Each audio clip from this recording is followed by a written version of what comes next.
রাজধানীর শ্রমজীবীদের টার্গেট করে ভারতে নিয়ে কিডনি বিক্রি চক্রের 3 সদস্যকে গ্রেপ্তার করেছে পুলিশ। রুবিন নামে এক ভুক্তভোগীর অভিযোগে তাদের গ্রেপ্তার করা হয়। দুপুরে ডিএমপির মিডিয়া সেন্টারে অতিরিক্ত কমিশনার ডক্টর খন্দকার মহিদউদ্দিন জানান, পার্শ্ববর্তী দেশের অঙ্গপ্রত্যঙ্গ বিক্রি চক্রের সঙ্গে যোগসাজশ ছিল তাদের।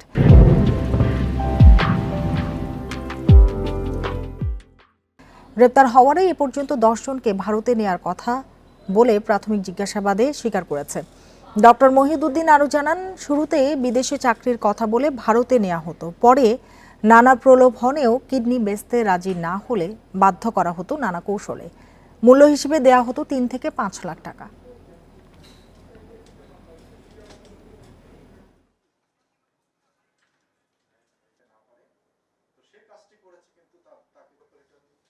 যেটা বলেছে যে কোনো জায়গায় আমরা 25 লাখ পাই, কোনো জায়গায় 40 লক্ষ পাই, খুব স্ট্রেট কোনো জায়গা নেই। সবচেয়ে বড় ব্যাপার হচ্ছে ডোনার, তাকে খুব ঠকানো হয় এবং তার পরিমাণটা খুবই সামান্য।